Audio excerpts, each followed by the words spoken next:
JIC নামক যে প্রতিষ্ঠানটি পরবর্তীতে সর্বজন পরিচিত আয়নাগর হিসেবে পরিচিতি পেয়েছে, কোনো জানালা নাই, দরজা নাই, কিচ্ছু নাই, এরকম একটি প্রকোষ্ঠের মধ্যে, অন্ধকার প্রকোষ্ঠের মধ্যে তাদেরকে রাখা হয়েছে। 1:11 সময় আজকের মাননীয় প্রধানমন্ত্রী আমাদের অহংকার জনাব তারেক রহমানকে আজকের যে জেআইসি সেলটি আমরা পরিদর্শন করেছি তারই কোনো একটি কামরায় তাকেও কিন্তু সেখানে আনা হয়েছে, তার উপরে নির্যাতন করা হয়েছিল। আমরা আজকে আমাদের বিচারের একটি অংশ হিসাবে ডিজিএফআইয়ের কমপ্লেক্সের ভিতরে জেআইসি নামক যে প্রতিষ্ঠানটি ছিল, যেটাকে একটা অন্যতম টর্চার সেল বা আয়নাগর হিসেবে পরিচিত, সেই জেআইসি পরিদর্শনের জন্য আমাদের মাননীয় 3 জন বিচারপতি, আমাদের ঊর্ধ্বতন সাংবাদিক জনাব মতিউর রহমান চৌধুরী, আমাদের প্রসিকিউশন টিমের সদস্য সহ আমরা সকলে উপস্থিত ছিলাম। আমাদের ডিফেন্স টিমের সম্মানিত আইনজীবী বন্ধুগণ তারা উপস্থিত ছিলেন এবং সকলেই আমরা আমাদের বিচারপতি মহোদয়গণের নেতৃত্বে এই জেআইসিটি আমরা পরিদর্শন করেছি। সেটা পরিদর্শন করতে গিয়ে যে বিষয়টি দেখা হয়েছে সেটা হচ্ছে যে এই জেআইসি নামক যে প্রতিষ্ঠানটি, এইটি ছিল মানুষকে ধরে এনে সেখানে বন্দি করে রেখে তাদের উপরে যে অত্যাচার এবং নির্যাতনের যে একটা সেল, যেটা পরবর্তীতে সর্বজন পরিচিত আয়নাগর হিসেবে পরিচিতি পেয়েছে। সেখানে কি অমানবিকভাবে বন্দীদেরকে ধরে এনে দিনের পর দিন, মাসের পর মাস, বছরের পর বছর রাখা হয়েছে, সেই নির্মম চিত্র আজকে এই পরিদর্শনের মধ্য দিয়ে কিছুটা অনুভব করা গেছে।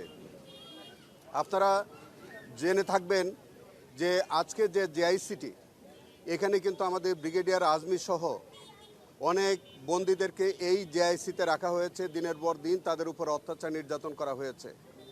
আরও একটি বিষয় দেখবেন, 1:11 সময় আজকের মাননীয় প্রধানমন্ত্রী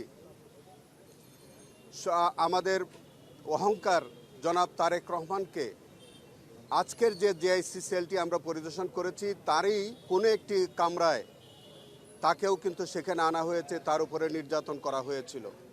এটাও কিন্তু আমাদের ইনভেস্টিগেশনে বিভিন্ন সাক্ষীদের মুখের বর্ণনা থেকে সেই তথ্যও পাওয়া গেছে এবং পর্যায়ক্রমে এইগুলি বিচারে রিফ্লেকশন হবে। আমরা এই জেআইসি নামক যে প্রতিষ্ঠানটি, যেটা আয়নাগর হিসেবে পরিচিতি পেয়েছে, আমরা বর্তমান সরকারের কাছে অনুরোধ জানাবো বাংলাদেশে যাতে আর এইরকম কোনো টিএফআই সেল অথবা জেআইসি সেল বা তথাকথিত সেই আয়নাঘর নামে যে সেরকম যাতে কোনো আয়নাঘর আর ভবিষ্যতে প্রতিষ্ঠিত না হয়। বাংলাদেশের কোনো নাগরিক যদি কোনো অপরাধ করে থাকে তাকে অবশ্যই আইনের আওতায় আনতে হবে এবং তাকে বিচারের সম্মুখীন করতে হবে। কিন্তু এক্সট্রা জুডিশিয়াল কোনো কিলিংয়ের শিকার যাতে কোনো নাগরিক না হয়, কেউ যাতে এইভাবে কোনো আইনশৃঙ্খলা বাহিনী দ্বারা অহেতুক হয়রানির শিকার না হয়, কেউ যেন এই বন্দিশালায় দিনের পর দিন, মাসের পর মাস যাতে কেউ হয়রানির শিকার না হয়। বিগত সরকার শেখ হাসিনার নেতৃত্বে একটি অমানবিক রাষ্ট্র কায়েম করা হয়েছিল, যেখানে কিছু সংখ্যক অতি উৎসাহী আইনশৃঙ্খলা বাহিনীর সদস্যরা সরকারের কিছু অসৎ উদ্দেশ্য বাস্তবায়নের জন্য এই আয়নাগর নামীয় টর্চার সেলগুলো বাংলাদেশে প্রতিষ্ঠা করেছিল। সেখানে বিভিন্ন রাজনৈতিক দলের নেতৃবৃন্দ, বিভিন্ন ইসলামিক সংগঠনের নেতৃবৃন্দ, যারা মতপথের ভিন্ন ব্যক্তিত্ব ছিলেন, তাদেরকে ধরে এনে অনেক মানুষকে সেখান থেকে পরবর্তীতে গুম করা হয়েছে। সেই গুমের অনেক ভিকটিমদের আমরা কিন্তু এখন পর্যন্ত তাদের হদিস পাইনি। অনেক ভিকটিমদেরকে সেখানে মাসের পর মাস, বছরের পর বছর আটকে রাখা হয়েছে, তাদের উপরে অবর্ণনীয় নির্যাতন করা হয়েছে। আপনারা ইতিমধ্যে জানবেন যে এই টিএফআই এবং জেআইসি সেলের সম্পৃক্ত যেসব কর্মকর্তারা ছিল তাদের অনেকেই বিচারের আওতায় আনা হয়েছে এবং তাদের বিচার চলছে এবং ভবিষ্যতেও যাদের সংশ্লিষ্টতা এইভাবে পাওয়া যাবে তাদেরকেও এই অমানবিক ঘটনার জন্য বিচারের সম্মুখীন করা হবে। ধন্যবাদ আপনাদের। পরিস্থিতি কি দেখেছেন? সেটা হচ্ছে যে আমরা র্যাব ওয়ানে যেটা দেখেছি, এখানে অসংখ্য দেয়াল তুলে এগুলোকে তথ্য আড়াল করার চেষ্টা করেছে, আপনারা পরে ভেঙে সেটা উদ্ধার করেছেন। জিআইসিতে এরকম ঘটনা ঘটেছিল? হ্যাঁ হ্যাঁ, সেটা আমি আপনাকে বলি যে আপনারা দেখেছেন বা অনেকেই আমাদের সাথে যারা গেছেন দেখেছেন, সেখানে প্লাস্টারে অনেক সময় পরে, এই ঘটনার পরে 5ই আগস্টের পরে নতুন করে পেইন্ট করে দেওয়া হয়েছে। অনেক জায়গায় সিমেন্ট দিয়ে এবড়ো তেবড়ো করে ওয়ালগুলো বা আগের যে অবস্থাটা সেটা নষ্ট করে দেওয়া হয়েছে। কারণ হচ্ছে যে তারা কিছু অনেক বন্দিরা তারা লিখে রাখতো, যেমন আমাদের হুম্মুম কাদের চৌধুরী, তাকেও কিন্তু এই জেআইসি সেলে বন্দি করে রাখা হয়েছিল। তিনি কতদিন বন্দি ছিলেন তার নিজের হাতের একটা লেখা ছিল, এবং HQ বা চি নামে একটা প্রতীকী ব্যাপার ছিল, সেটি কিন্তু তারা সাদা রং করে প্লাস্টার করে দিয়েছে। যদিও প্লাস্টারের পরেও তার এই লেখাটা কিন্তু এখনও জেআইসি সেলের একটি রুমের মধ্যে বন্দি, মানে এখনই কিন্তু বিদ্যমান আছে। এবং সেখানে হুম্মুম কাদের চৌধুরীর বর্ণনা থেকে কিন্তু আমরা এটা পেয়েছি, তার সাথে তার বর্ণনার সাথে যে জেআইসিতে যে রুমটি এটার হুবহু মিল পাওয়া গেছে। এবং এরকম অসংখ্য তারা যে এভিডেন্স তারা স্ক্রিন করবার জন্যে তারা যে একটা অপচেষ্টা করেছে পরবর্তীকালে, সেটা কিন্তু টিএফআইয়ের মতো জেআইসিতেও আমরা এইগুলো আমরা পেয়েছি। আমরা এগুলো সিলগালা করে রেখেছি, বিচার শেষ না হওয়া পর্যন্ত হয়তো আমাদের এগুলি আমাদের কাস্টডিতে থাকবে। আপনার 4টা আয়নাগর, সবচেয়ে ভয়াবহ হচ্ছে টিএফআই, যেটা আমরা এর আগে দেখেছি।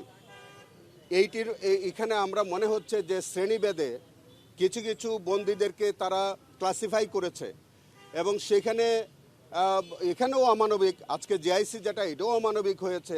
কারণ একটা মানুষকে যখন আপনি দিনের পর দিন বন্দি করে রাখবেন, একটা মানুষকে যখন আপনি পরিবার থেকে বিচ্ছিন্ন করে রাখবেন, আইনের সহায়তা লাভ থেকে যখন তাকে বঞ্চিত করবেন, এটা সবটাই কিন্তু ক্রাইমস এগেনস্ট হিউম্যানিটি।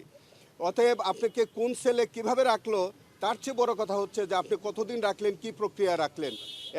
একটা নাগরিককে যখন আপনি আইন থেকে বঞ্চিত করছেন, তার পরিবার থেকে বঞ্চিত করছেন, লিগ্যাল ডিফেন্স থেকে যখন বঞ্চিত করছেন, এইটাই হচ্ছে ক্রাইমস এগেনস্ট হিউম্যানিটি। কোথায় রাখলেন, দাঁড় করায় রাখলেন নাকি শুয়ায় রাখলেন, এটা তো ইম্পর্টেন্ট জিনিস না। ইম্পর্টেন্ট জিনিস হচ্ছে যে আপনি কোথায় কিভাবে কতদিন পর্যন্ত একটা নাগরিককে আপনি আটকে রাখলেন, তার স্বাধীনতা, তার ব্যক্তিগত স্বাধীনতা হরণ করে।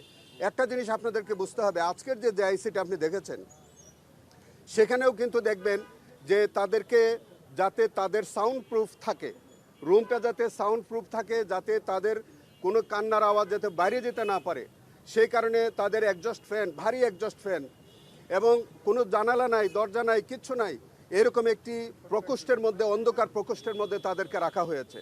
তো সেইটি কোনটি কত বড়, কোনটি কত ছোট, তার চেয়ে সবচেয়ে বড় কথা হচ্ছে যে আপনি বাংলাদেশের একজন নাগরিককে এইভাবে দিনের পর দিন, মাসের পর মাস আটকে রাখতে পারেন না। দেশে আইনের প্রচলিত আইন অনুযায়ী আপনাকে 24 ঘন্টার বেশি একটা নাগরিককে কোনো আইন শৃঙ্খলা রক্ষাকারী বাহিনী আটকে রাখতে পারে না। আপনি যখন দিনের পর দিন, মাসের পর মাস, বছরের পর বছর কোনো নাগরিককে আটকে রাখবেন, অতএব সেই বিষয়ে আর কোনো যুক্তি আপনার চলে না।